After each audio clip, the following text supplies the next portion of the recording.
ओम शांति। प्यारे भाइयों बहनों, जून मास आते ही हम सबको प्यारी मम्मा की बहुत बहुत याद आने लगती है, मन में सताने भी लगती है। और वो सारा दृश्य 1965 का, कैसे मम्मा अव्यक्त हुए, कितना सुंदर संदेश बाबा ने वतन से भेजा, वह सब दृश्य आँखों के सामने तैरने लगता है। आप सबको प्रतिदिन प्यारी मम्मा का संदेश और साथ में कुछ वरिष्ठ जनों का मम्मा के साथ का अनुभव प्रतिदिन सुना रहे हैं। आज यह 10वां भाग है, जिसमें हम सभी परम आदरणीय राजयोगी जगदीश भाई जी का मम्मा के साथ का अनुभव आप सबके साथ साझा कर रहे हैं। एक बार मम्मा को कोर्ट में जाना पड़ा। एक छोटी सी कन्या, इतने बड़े बड़े लोग वहाँ बैठे थे, उनके सामने मम्मा से यह प्रश्न पूछा गया कि दादा लेखराज सबको गोद में क्यों लेते हैं। तो मम्मा ने कहा, वो हमारे पितामह हैं। पिता अगर बच्चे को गोद में लेता है तो क्या गलत है। कमाल है, आप यह प्रश्न करते हैं, क्या यह प्रश्न शोभता है। ये जज को मम्मा कह रही है, आप भी तो बाप है ना, आपके अपने बच्चे को गोद में नहीं लिया है। ऐसे मम्मा ने कड़ाकेदार जवाब दिया। कोई संकोच नहीं किया, कोई लज्जा नहीं की, क्योंकि मालूम था बाप का मन कितना निर्मल है, शुद्ध है। उनकी गोद तो स्वर्ग से भी, मम्मा ने कहा, कितना सुंदर जगदीश भाई जी अनुभव सुना रहे हैं। उनकी गोद तो स्वर्ग से भी बढ़कर है। जो उनकी गोद में जाता है वह ईश्वरीय वर्षे का हकदार हो जाता है। तो यह निश्चय उनका बहुत अटल था। तो प्यारी मम्मा का कितना सुंदर जवाब जज को कि कैसे एक पिता के गोद में बच्चे बैठते हैं और इसके बारे में किसी प्रकार का कोई संशय किसी को नहीं होना चाहिए। आप सबको बता देना चाहता हूँ, शायद मैं कल भी बताया था कि बाबा और मम्मा से जो भी बच्चे मिलने आते थे, बारी बारी से बाबा की गोद में और मम्मा की गोद में बैठते थे, माता पिता का प्यार का अनुभव करते थे। और यही प्रश्न जज के सामने विरोधियों ने रखा था और ये जज का जो प्रश्न था उसका सुंदर जवाब प्यारी मम्मा ने जज को देकर उनका मुंह बंद कर दिया। आज हम सभी प्यारी मम्मा का 22/7/1965 का संदेश, लगभग मम्मा को अव्यक्त हुए 1 मास हो गया था। उसके बाद कैसे मम्मा का सुंदर संदेश और मधुबन से पत्र कैसे गया, वो आप सबको सुना रहे हैं। सर्व रूहानी सेंटर के देवी बहनों और भाइयों को हम मधुबन निवासियों की याद स्वीकार हो। आप सबके दिलों में तो उमंग अवश्य उठा ही होगा कि वर्तमान समय मधुबन की स्टेज पर क्या पार्ट प्ले हो रहा है। समय प्रति समय मुरलियों द्वारा हम बच्चों को बाप दादा बहुत बहुत रिफ्रेश कर रहे हैं। खास इस बारी मधुबन कंठे पर कुंभ का मेला बड़ा भारी हुआ, जहां पर सर्व सेंटर्स के हैंड्स तथा उनके स्टूडेंट ने हर प्रकार की रिफ्रेशमेंट पाई। इस समय मधुबन में बिल्कुल शांति लगी पड़ी है। अमृतसर, बटाला, कुछ मुंबई, पुणे, दिल्ली व नांगल की पार्टियां हैं। बारिश के मौसम भी चालू है। ठंडी ठंडी हवाएं, कुछ धूप, कभी बादल तो कभी बरसात, यह रंग बिरंगा मौसम चलता रहता है। मधुबन में जो प्यारी माँ का पार्ट पंछी संदेशी द्वारा प्ले हुआ, वो दिनचर्या तो मुरली द्वारा आपके पास पहुंची गई है। लेकिन इस बार जो अचानक माँ का पार्ट प्ले हुआ वह भी अनोखा था। गुरुवार को, ये प्यारे बाबा के समय की बात है, गुरुवार का दिन सामने लाओ दृश्य, हिस्ट्री हॉल में क्या हुआ। गुरुवार को प्रातः 5:30 बजे बाप दादा ने अचल, सती और देवी, इन 3 संदेशियों द्वारा शिव बाबा को मम्मा की मधुबन में पधरामणि का निमंत्रण भेजा। साथ में बाबा ने संदेश भेजा कि पूछ करके आना, तीनों संदेशियों में से माँ की पधरामणि किस तन में होगी। शिव बाबा बोले कि साकार बाबा आप ही जान लेंगे कि माँ किसके तन में आई है। क्लास पूरा होने के बाद हमेशा के प्रोग्राम के अनुसार भोग प्रारंभ हुआ। तीनों पंछियों को बड़ी गद्दी पर बिठाया गया। बाबा अपना सिंहासन छोड़ उन्हीं के बाजू में बैठे, तीनों को दृष्टि देते रहे। पल में तीनों ही जाए वतन में पहुंच गई। इतने में ही देवी बहन और सती बहन के रथ में संपूर्ण मम्मा तथा अलमाइटी बाबा की पधरामनी हुई। अचल बहन के, बाबा ने बताया कि कैसे अचल बहन के तन में साकारी मीठी मम्मा की पधरामनी हुई। तीनों संदेशों को बिठाया था, लेकिन जो मम्मा की पधरामनी हुई वो अचल दीदी, जो पंजाब जोन की इंचार्ज थी।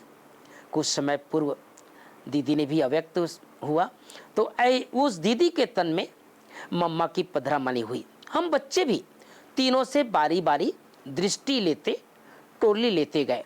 साकारी माँ अचल बहन के तन में बच्चों से मीठी दृष्टि से मुलाकात करते हुए हर एक के प्रति बहुत धीमी आवाज से कुछ न कुछ शिक्षा देती रही। सती बहन और देवी बहन तो पाठ बजाए वापस आ गई, लेकिन बाबा ने माँ को यहाँ की देखरेख करने भेजा था। क्लास समाप्त होने के बाद माँ को बाबा अपने कमरे में ले गए। कितना सुंदर दृश्य भाई बहनों। मम्मा संदेशी के तन में और हिस्ट्री हॉल में मम्मा की पधरामनी हुई। उसके बाद बाबा मम्मा को लेकर अपने कमरे में ले गए, जहां माँ ने अपना प्रोग्राम बताया कि बाबा ने कुछ समय के लिए बच्चों से मिलने भेजा है। फिर साकार बाबा के डायरेक्शन अनुसार जिस रीति से पहले माँ का कमरा बनाया गया था उसी रीति से बनाया गया। फिर दो बच्चों से पर्सनल बात की, बाद में भंडारे तरफ चली। भाई बहनों, कितना अनोखा प्रभु लीला है कि मम्मा अव्यक्त होकर के भी संदेशी के तन में आकर हिस्ट्री हॉल से बाबा के कमरे में गए, और बाबा के कमरे के बाद भंडारे किचन तरफ चली। वहाँ भी हम बच्चों को शिक्षाओं से सजाया, जिसमें खास ब्रह्मा भोजन के महत्व को बताया। कहा, तुम जब ब्रह्मा भोजन बनाते हो, सब्जी काटते हो, तो उस समय एक ही शिव बाबा की याद में रहकर करने से इस ब्रह्मा भोजन में ताकत रहती है। 5000 वर्ष बाद वही देवता झाड़ के बिछड़े हुए बच्चे डायरेक्ट आ मिले हैं। डायरेक्ट ब्रह्मा भोजन का बड़ा महत्व है। ऐसे ब्रह्मा भोजन को प्यार से बनाना है। यह बाबा की दुकान है, जहां बहुत सच्चाई व ईमानदारी से सेवा करनी है। देखा देखी की सेवा नहीं करनी है, लेकिन बड़े प्यार से घर का मालिक समझ सेवा करने से कुछ बनता है। यह मेरा ही घर है, मेरा ही परिवार है, ऐसा समझने से फिर दूसरा भाव नहीं उठता है। फिर वो कोई बात में आनाकानी नहीं करते हैं, लेकिन जब इस मेरेपन के भाव से निकलते हो तो द्वेष उठता है। जिसका एक अथक बाप से बुद्धि योग है वह कभी थक नहीं सकता। बाबा अथक है, जिन्हों का बुद्धि योग अथक के साथ है वो कभी थकेगा नहीं। यज्ञ को मेरा समझ बड़े प्यार से चलना है। इस यज्ञ की संभाल के लिए इतना क्यों कहा जाता है? ऐसा भी नहीं होगा कि जो देरी से आएंगे वो जल्दी स्वाहा हो जाएंगे, लेकिन जो पहले अर्पण हुए हैं और पूरा पहचान कर नहीं चलते हैं तो नयों का फिर संपूर्ण स्वाहा करने में देरी हो जाएगी। आहुति दी हुई चीज बाहर निकलती है, फिर स्वाहा होने में मेहनत लगती है। बच्चों की अवस्था के ऊपर ही सारे स्थूल यज्ञों के स्वाहा होने का मदार है। तुम रूहानी रूहों को, बाबा ने कितना सुंदर ये संदेश दिया, रूहानी रूहों को करनी है जैसे अशरीरी बाप सेवा करते हैं, ऐसी सेवा करनी है। उनको याद करते हो तो बल मिलता है। इस रीति तुम रूहानी रूहों को रूहानी रीति से कई अज्ञानी रूहों की सेवा करनी है। ऐसा भी नहीं समझना है यह दादी दीदियों का काम है, मैं तो छोटी हूँ, लेकिन तुम सब मालिक हो। ये मम्मा सबको शिक्षा दे रही है। ऐसे मालिकों को सब ध्यान रखना है, तब बाबा की प्रेरणाओं को पकड़ेंगे। बाबा चाहते हैं बच्चे जल्दी आए, बाबा को बच्चे भी साथ देंगे तो जल्दी होगा। एक अनुभव, जब कोई झाड़ की चोटी पर चढ़ता है, बाबा मम्मा से अनुभव सुना रही है, जब कोई झाड़ की चोटी पर चढ़ता है तो उनको देख कई हम साहस करते हैं चढ़ने का। एक चढ़ जाता है तो कई साहस करते हैं, लेकिन एक चोटी पर चढ़ गिरता है तो उसे देख कोई भी चढ़ने का साहस नहीं होता। बाप दादा से अब बहुत मेहनत नहीं लेनी है, बहुत सेवा केंद्रों पर चक्कर लगाती रहती हूँ। अर्जुन, बाप की पूरी पहचान नहीं है, जिसके कारण बहुत भूलें होती रहती है। तुमको सबके लिए आदर्श बनकर खड़े रहना है। कई ऐसी आत्माएं जो टच हो वर्षा लेने आती है, आदेश को प्रैक्टिकल न देख पीछे हट जाती है। सेवा भी एक की याद में ही करनी है। उनकी याद से जो सेवा करते हो तो सबूत भी जल्दी निकलता है। ऐसी ऐसी शिक्षाओं से माँ ने सबको सजाया और समझाया। कुछ समय के बाद प्यारी माँ यज्ञ से मधुवन से विदा ली। तो प्यारे भाइयों बहनों, सचमुच ये मम्मा के अव्यक्त होने के लगभग 1 माह बाद का ये सुंदर संदेश है। कैसे मम्मा मधुवन में आई, चक्कर लगाई, मम्मा ने अपना अनुभव सुनाया कि मैं सेवा केंद्रों पर जाती हूँ, सब जगह सेवा करती हूँ, कैसे यज्ञ को संभालना है। क्योंकि मम्मा ने कहा कि बाबा के ऊपर ज़्यादा रिस्पॉन्सिबिलिटी नहीं देनी है, बाबा को ज़्यादा बोझ नहीं देना है। क्योंकि जब मम्मा व्यक्त हुई तो सारी जिम्मेदारी मम्मा का भी बाबा के ऊपर आ गया। इसलिए मम्मा सिखा रही है बच्चों को कि कैसे रहना, यज्ञ में कैसे सेवा करना है। मैं छोटी हूँ ऐसा नहीं समझना है, बाबा की याद में ब्रह्मा भोजन बनाना है।